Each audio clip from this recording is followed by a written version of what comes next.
Bonjour, je m'appelle Robert Leblanc et bienvenue au Moment catholique. Si vous êtes comme moi, vous grandissiez durant les années 80-90 avec le slogan de chaussures de sport de Just Do It, fais-le. Et ce que cette compagnie de chaussures nous encourageait de faire, c'était d'arrêter de parler, de se lever du fauteuil et d'atteindre nos objectifs physiques. Et d'autant mieux si on faisait ça dans leurs chaussures. Ce slogan de Just Do It, fais-le, me fait toujours rappeler les dernières paroles de Marie inscrites dans les évangiles. Faites ce qu'il vous dit. Ce que Marie cherchait à nous encourager, un peu comme la compagnie de chaussures, c'était d'arrêter de parler, de nous lever du fauteuil et d'atteindre nos objectifs spirituels. Pour mieux comprendre cette parole de Marie, de faites ce qu'il vous dit, ce commande de Marie, il faut le mettre dans le contexte. Et c'est dans le contexte du 3e jour des noces de Cana. Et même là, il y a déjà de signifiance. Par exemple, le fait que Marie disait ceci, faites ce qu'il vous dit lors des noces de Cana, parce que son fils Jésus, le Christ, parlait toujours de sa relation avec nous comme une relation des époux. Lui, le Messie, le marié, et nous, son Église, la mariée. Il y a aussi signifiance que ces paroles ont été exprimées lors du 3e jour des fêtes des noces, parce que ça nous fait penser aux 3 jours de séjour d'Abraham et Isaac en cherchant le mont de sacrifice, le mont Moria, qui nous fait penser au sacrifice de Jésus sur le mont Calvaire.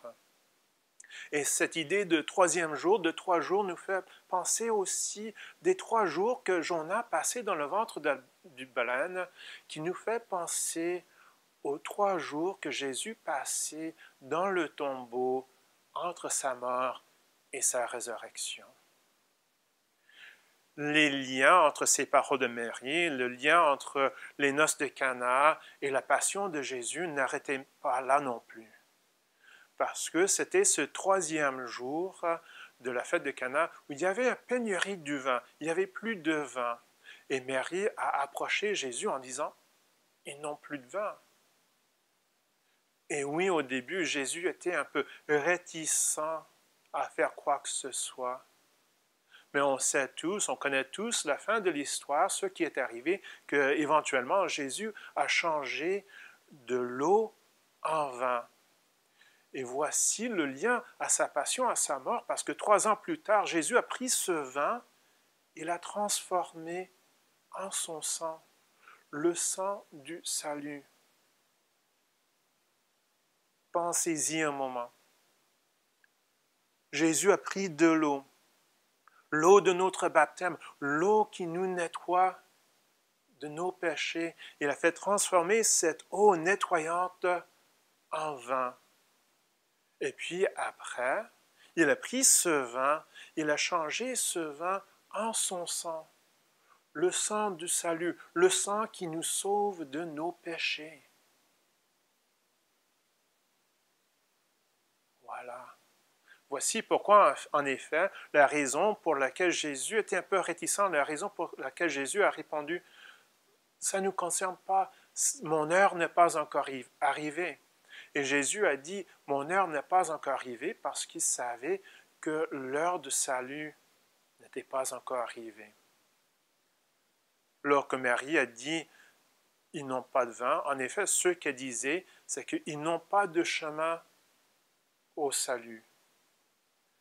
Et elle a encouragé Jésus et a encouragé les serviteurs en disant « Faites ce qu'il vous dit », en sachant que même si notre salut, même si le Christ est droit devant nos yeux, on ne le reconnaît pas tout de suite.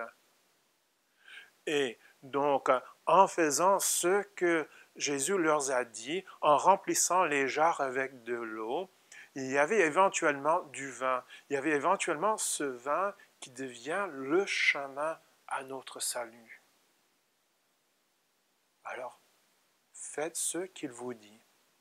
Ce n'est pas ce qu'on devrait suivre les instructions de Jésus lors des noces de Cana. On ne devrait pas remplir des jarres d'eau chez nous et on ne devrait pas attendre que Jésus passe à notre maison pour faire changer cette eau en vin. Par contre, si vous êtes comme moi et vous aimez bien un petit syrah, un bon merlot, ce serait quand même des assez bonnes nouvelles que Jésus faisait de l'eau en vin chez nous. Mais il y a des meilleures nouvelles, le fait que Jésus prend cette eau changée en vin et éventuellement dans son sang de salut. Et donc, Marie nous parle de manière métaphorique. Faites ce qu'il vous dit. Remplissez votre âme, remplissez ces vaisseaux de terre avec de l'eau de notre baptême, cette eau nettoyante, pour que Jésus puisse transformer cette eau en nous, pour nous sanctifier, pour nous sauver. Faites ce qu'il vous dit. Écoutez bien Jésus, lisez bien sa parole dans les évangiles et comme Marie, faites penser ces mots dans vos cœurs pour qu'on puisse remplir de la sagesse de Jésus et pour qu'il puisse nous transformer, nous sanctifier, nous sauver. Faites ce qu'il vous dit, écoutez-lui bien en prière, écoutez le Saint-Esprit dans le silence de nos cœurs lorsqu'il vient, pour qu'il puisse nous remplir, nous transformer, nous sanctifier et nous sauver. Faites ce qu'il vous dit. C'est Marie qui nous encourage, qui nous appelle à suivre son Fils Jésus, d'arrêter de parler, de nous lever de notre fauteuil et d'atteindre nos objectifs spirituels. Faites ce qu'il vous dit. Mais comment pourrait-on savoir ceci? C'est en grandissant en relation avec Jésus à travers notre vie de prière. Et ainsi, ce serait ce dont on va méditer la prochaine fois au moment catholique. On va méditer de comment écouter lorsque le Seigneur nous parle. Entre-temps, ma prière, c'est que Dieu bénisse et protège vous et vos familles. Je m'appelle Robert Leblanc et c'était un moment catholique.